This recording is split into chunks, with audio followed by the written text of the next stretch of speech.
আপনার কাছে মার্দিয়া মমতাজ, আপনার কাছে আসতে চাই। জামায়াতে ইসলামী এই বাজেটকে লুটপাট এবং বিদেশি ঋণ নির্ভর বাজেট বলে আখ্যায়িত করেছে এবং এটিকে প্রত্যাখ্যান করেছে। একটি বিকল্প বাজেট পাশ জমা দিয়েছিল, বাজেট প্রস্তাব জমা দিয়েছিল, যা সরকার বিবেচনা করেনি। তবে রাষ্ট্র সংস্কারের মূল ভিত্তি জুলাই সনদ নিয়ে সরকারি দল বিএনপির সাথে জামাতের এক ধরনের মতপার্থক্য আমরা দেখেছি শুরু থেকে। জামাতের সেক্রেটারি জেনারেল মিয়া গোলাম পরওয়ার তিনি বলেছেন যে আপনাদের দেয়া যে রাজস্ব কাঠামো সংস্কার এবং দুর্নীতি নিয়ন্ত্রণের যে প্রস্তাবগুলো সেগুলো সরকার বিবেচনায় আনেনি। এখন আপনাদের বিকল্প বাজেটে কোন কোন বিষয় ছিল যেটি বিবেচনায় আনলে আসলে সরকার আরো অনেক ভালো একটা বাজেট দিতে পারতো আপনাদের মতে?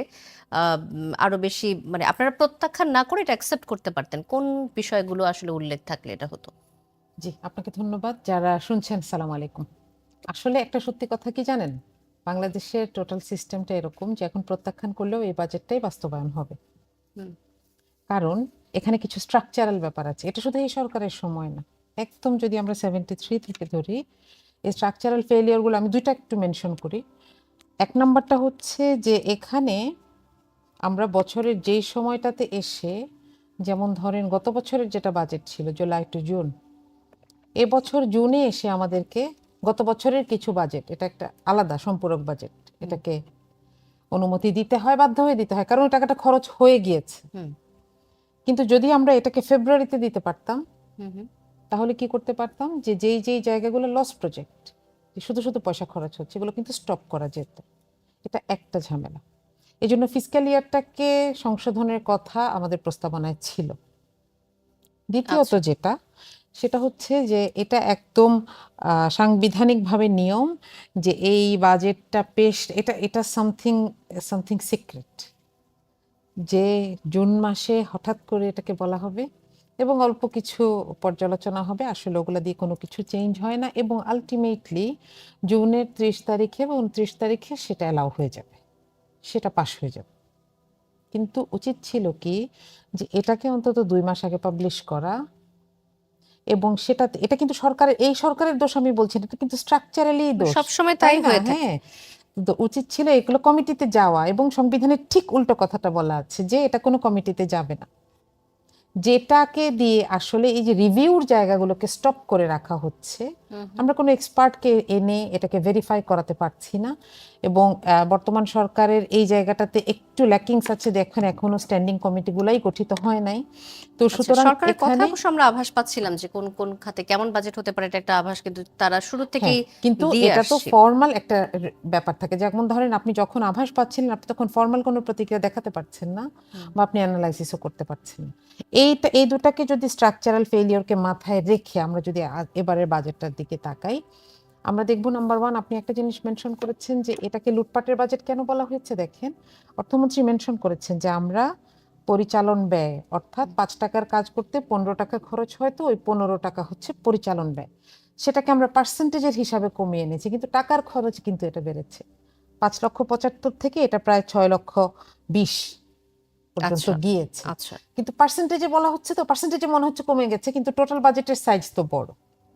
আরেকটা বড় একটা জায়গা হচ্ছে যে আমরা রাজস্বের উপরে অনেক বেশি নির্ভর করছি, যেখানে আমরা এবার বলেছি আমরা দেখলাম বাজেটে বলা হচ্ছে 10.2% রাজস্ব থেকে কালেক্ট করা হবে, কিন্তু মজার ব্যাপার হচ্ছে গত বছরে ম্যাক্সিমাম রাজস্বের পার্সেন্টেজ হচ্ছে 6.8। তাহলে বাকিগুলো কোত্থেকে আসবে? ইন্টারনাল লোন থেকে আসবে, সরকার ব্যাংকগুলো থেকে ঋণ নেবে। এটার ফলাফল হচ্ছে, কোন বিষয়গুলোতে আসলে জোর দেওয়া বেশি উচিত ছিল আপনাদের? এটার ফলাফল হচ্ছে ব্যাংকগুলো কিন্তু তখন আর স্থানীয় বিনিয়োগ করবে না, কর্মসংস্থান হবে না। তাহলে কর্মসংস্থানের যে সংখ্যাটা আমাদের সামনে আসছে, এটা ফাঁকিবাজি। হ্যাঁ, একটা একটার সাথে রিলেটেড। যদিও সরকার এটা স্বীকার করেছে যে আমরা 3R সিস্টেমে যাচ্ছি, একটা হচ্ছে রিকভারি, রেস্টোরেশন এন্ড রিকনস্ট্রাকশন, সেখানে এই বছরেরটাকে বলা হচ্ছে রিকভারি, কিন্তু সেটার সাথে কি এই ব্যাপারগুলো যায়? আমরা যেটাকে রেকমেন্ড করেছিলাম যে আমরা কিছু কিছু জায়গা থেকে রিয়েলিস্টিক কথা বলেছি, এবং সবচাইতে বড় ব্যাপার হচ্ছে আমাদের যে বাজেটের, যদি আমি আপনাকে এক বালতি পানির সাথে তুলনা করি, যেটা আমার পুরোটা পয়সা, যেটা দিয়ে আমি কাজ করব, এই বালতিটাতে ফুটা আছে অনেকগুলো জায়গায়, দুর্নীতি হচ্ছে, টাকাগুলো তসরুপ হচ্ছে, এক জায়গার টাকা আরেক জায়গায় চলে যাচ্ছে। আচ্ছা, হ্যাঁ, এই যে পাস হয়ে যাচ্ছে, এগুলোকে বন্ধ করতে না পারলে আসলে এর দ্বিগুণ সাইজের বাজেট আপনাদের দিয়েও মতে এই বিকল্প উন্নয়ন পথটা কি? সম্ভব। আপনারা যদি আমরা বিকল্পটা বলেছি বলেন নাম্বার আমাদেরকে। 1 আমরা গুড গভর্নেন্সের কথা বলেছি, জি। যে দুর্নীতি বন্ধ করা, এবং দুর্নীতি বন্ধ করার জন্য অবশ্যই বিশেষজ্ঞদের মতামত দরকার। আমি আপনাকে খালি একটা জায়গায় একটা উদাহরণ দেই। একটা সিটি কর্পোরেশনকে, একটা শহরকে সিটি কর্পোরেশনে ঘোষণা দেওয়া হয়েছে, আমি সেটার বাজেটটা একটু ডিটেইল দেখলাম।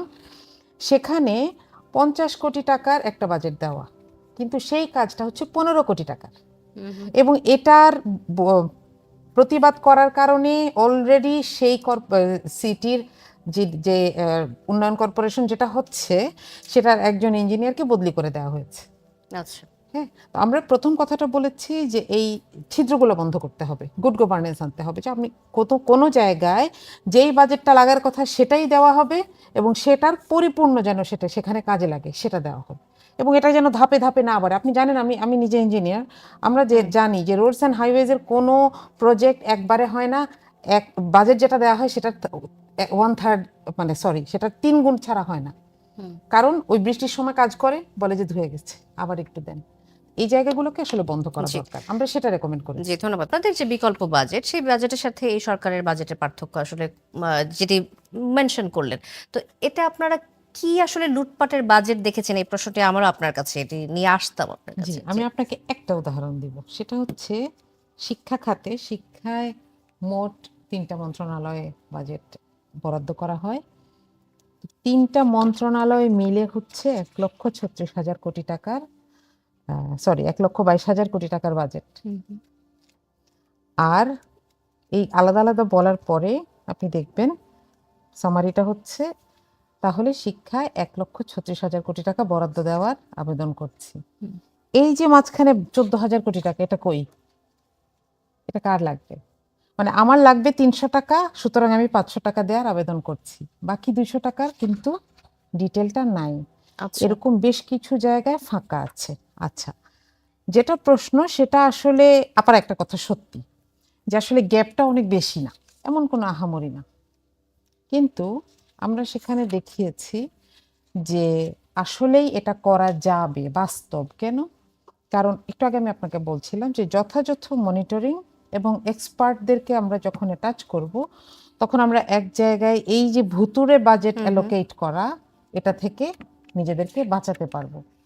আচ্ছা, এটা কখনো কখনো ভুল হয়, কখনো কখনো জানেন, একটা বাংলাদেশের একটা চরম বাস্তবতা হচ্ছে যে রাজনীতিবিদদেরকে মানুষ ভোট দিয়ে এই গুরুত্বপূর্ণ জায়গাগুলোতে পাঠাচ্ছে, বাজেট কিন্তু তারা করেন না, করেন হচ্ছে আমলারা, মন্ত্রীরা দেখে দিচ্ছেন। কিন্তু এখানে যেই প্যাচ এবং এখানে যে ওই যে শুভঙ্করের ফাঁকিগুলো, এগুলোকে ধরা এবং এগুলোকে এক্সপার্টদের মাধ্যমে ধরতে হবে। যদি মন্ত্রী এক্সপার্ট হন, ভেরি গুড, কিন্তু এটা তো কোনো কমিটির কাছে পাঠানোই হয় নাই, তাই না? তাহলে এই জায়গাগুলোতে আমাদের কারেকশন দরকার, এবং আমরা ওইগুলোকে মাথায় রেখে একটা স্যাম্পল দেখিয়েছি। আমি আপনাকে শুরুতে বলেছি যে আমরা যতই ছায়া বাজেট দেখাই, সরকারের কোনো বাধ্যবাধকতা নাই সেটা মেনে নেওয়ার, কিন্তু আমরা এটা দেখাতে চাচ্ছি যে ইটস পসিবল, যে এই লিকগুলোকে বন্ধ করলে আমি আমার সারপ্লাসটাকে আরেকটু বাড়াতে পারবো, যেটাকে আমি আরেকটু স্বচ্ছন্দে খরচ করতে পারবো। আচ্ছা, যেখানে 7.5% আপনি রাজস্ব কালেকশনের কথা বলা হচ্ছে, সেটা এবছর 3.49%। আমি আচ্ছা, কিভাবে এই জাম্পটা করছি, আমাকে তো ব্যাখ্যা করতে হবে। এটা কোনো ব্যাখ্যা নাই কিন্তু বাজেটে, তাই না? ভাই বলছিলেন যে এটার ব্যাখ্যা আসলে বাজেটে থাকে না, রাইট, এটার ব্যাখ্যা বাজেটে থাকে না, কিন্তু এটার ব্যাখ্যা কোথাও না কোথাও তো আমাদের কাছে আসতে হবে। আমি একটা জিনিসের একটু প্রশংসা করি, যে এবার ক্লাইমেট বলেন, জেন্ডার বাজেট বলেন, এগুলো আলাদা এসেছে, এবং নাগরিকদের জন্য কি কি সুবিধা, এগুলো আলাদা এসেছে। পরবর্তীতে ভোট পাওয়ার জন্য এগুলো সরকারকে সাহায্য করবে, কিন্তু দেশের রিকভারি স্টেজে যেই সেক্টরগুলোকে সিরিয়াসলি দেখার দরকার ছিল, সেই জায়গাগুলোতে গড়পড়তা হিসাব করা হয়েছে। সেক্টরকে সবচেয়ে 1 সিরিয়াসলি নম্বর দেখা হচ্ছে হচ্ছে? শিক্ষা। আমাদের শিক্ষার ব্যবস্থার অবস্থা ভয়াবহ। এখানে এখন আমাদের we can't afford any more experiment, কিন্তু আমরা দেখেছি এবার অনেকগুলো এক্সপেরিমেন্টের জায়গা রাখা হয়েছে। আমাদের টার্সিয়ারি এডুকেশন নিয়ে আরেকটা এক্সপেরিমেন্ট শুরু হয়েছে, উই কান্ট এফোর্ড ইট। আমরা অনেক দেখেছি, আমরা শিক্ষামন্ত্রী নাহিদের সময় দেখেছি, আমরা দীপমণির সময় দেখেছি, আমাদের প্রাথমিক এবং মাধ্যমিক শিক্ষা ব্যবস্থাকে একদম হাতে ধরে ধ্বংস করে দেওয়া হয়েছে।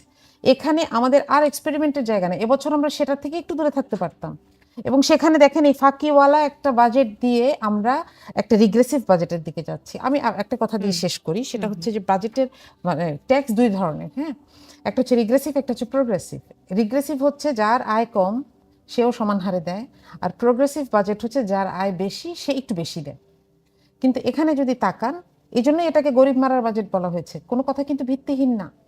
এখানে যেই যেই জায়গাগুলোতে সবার সমান দিতে হচ্ছে সেই সেই জায়গাগুলোর ট্যাক্স বেশি, আর যেই যেই জায়গাগুলোতে বড় লোকের কাছ থেকে যার আয় বেশি তার থেকে বেশি নেওয়া যেত সেই সেই জায়গাগুলো সংকুচিত করা।